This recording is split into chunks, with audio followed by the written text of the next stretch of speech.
పెద్దపల్లి జిల్లా రాఘవపూర్ గ్రామ శివార్లో ఓ ఇటుక బట్టిలో దారుణం చోటు చేసుకుంది. మేకలు మేపడానికి వెళ్లిన యువకుడు విద్యుత్ షాక్కు గురై మృత్యువాత పడ్డాడు.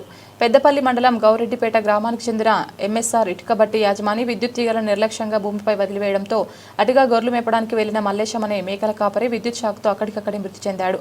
అతనితో పాటు గొర్రె కూడా మృతి చెందింది. సంఘటన స్థలానికి చేరుకున్న పోలీసులు కేసు నమోదు చేసి దర్యాప్తు చేపట్టారు. గతంలో అనేక కారణాలతో చాలా మంది ఇదే ఇటుక బట్టిలో చనిపోగా యాజమాని అధికారులతో కుమ్మక్కై కేసుల నుండి బయటపడ్డారని స్థానికులు ఆరోపిస్తున్నారు.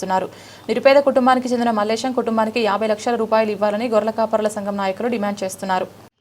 ఇక్కడ ఈ ఇటుక బట్టీల యజమానులు మరి అక్రమంగా విద్యుత్తును ఉపయోగించుకోవడం జరుగుతుంది, వినియోగించుకోవడం జరుగుతుంది. మరి ఈ ఇటుక బట్టీల యజమానుల పైన మరి ఎంఎస్ఆర్ గారి పైన పూర్తి స్థాయిలో మరి కలెక్టర్ గారు చర్యలు తీసుకోవడం కాకుండా మరి వీళ్ళ మీద కఠిన చర్యలు తీసుకోవాలని చెప్పేసి కూడా మనం గొర్రెల కాపర్ల సంక్షేమ సంఘం నుంచి మేము డిమాండ్ చేస్తున్నాం. అట్లాగే మరి ఈ చనిపోయిన వాళ్ళ మీద కూడా ఎలక్ట్రికల్ డిపార్ట్మెంట్తో పాటుగా మరి బట్టి యజమానుల పైన కూడా కేసు చేయాలని చెప్పేసి కూడా మేము కోరుతా ఉన్నాం. మరి దీనికి జరిగినటువంటి విద్యుత్ శాఖ మరి ఏదో చేతి దులుపుగా 5 లక్షల ఎక్స్గ్రేషియా వస్తుంది వాళ్ళకు అని చెప్పడం జరుగుతుంది. మరి ఆ ఎక్స్గ్రేషియా కోసమేనా మీరు ఇదంతా కార్యక్రమాలు? మరి ఆ జీవన విధానానికి సంబంధించినటువంటి గొర్రెల కాపర్లకు మరి వాళ్ళ కుటుంబమే కాకుండా వాళ్ళ జీవన విధానాన్ని కూడా వీళ్ళంతా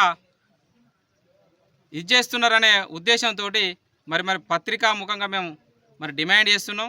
మరి కలెక్టర్ గారు వెంటనే స్పందించి మరి ఇటు విద్యుత్ శాఖ మీద మరి ఇటుక బట్టి యజమానుల మీద మరి కేసులు చేయాలని, వాళ్ళ మీద తీవ్రమైనటువంటి చర్యలు తీసుకోవాలని. ఇంకొక విషయం ఏంటి అని అంటే వీళ్ళ నిర్లక్ష్య ధోరణితో ఆ కార్మికులకు కూడా ప్రమాదాలు జరుగుతూ ఉంటా అంటే మరి అవి బయటికి వస్తలేవు. మరి అలాంటి సంఘటనలు కూడా ఇక్కడ కొందరు చెప్తున్నారు, ఇదివరకే జరిగినాయి, ఇటువంటి సంఘటనలు కూడా బయటికి రాలేదని కూడా చెప్తున్నారు. కాబట్టి మరి కార్మిక శాఖకు సంబంధించినటువంటి అధికారులు కూడా స్పందించి వీళ్ళ మీద పూర్తి స్థాయిలో చర్యలు తీసుకోవాలని చెప్పేసి కూడా మేము కోరుతా ఉన్నాం. మరి జిల్లాలో మరి ఇదివరకు ఈ విద్యుత్ ఘాతంతో ఈ అధికార యంత్రాంగం, ఎలక్ట్రిసిటీ డిపార్ట్మెంట్ కానీ, ఈ ఇటుక బట్టీల యజమానులు కానీ వాళ్ళకు భయం భక్తి అనేది లేకుండా పోయింది. అక్రమంగా వీళ్ళు పోళ్ళు వేసుకుంటూ ఆ పోళ్ళకు మీద కట్టుకుంటూ పోవాలి. ఆ మీద పర్మిషన్ ఉంటే వీళ్ళకు మీద పోళ్ళు కట్టలేదు, కర్రలు బాతలేదు, యథావిధిగా గుట్టపక్క పొంటు ఉన్నది కదా అని ఎట్లా పడితే అట్లా వేసే వరకు ఆ గొర్రె కాపరి తెలియక చనిపోవడం దురదృష్టకరం.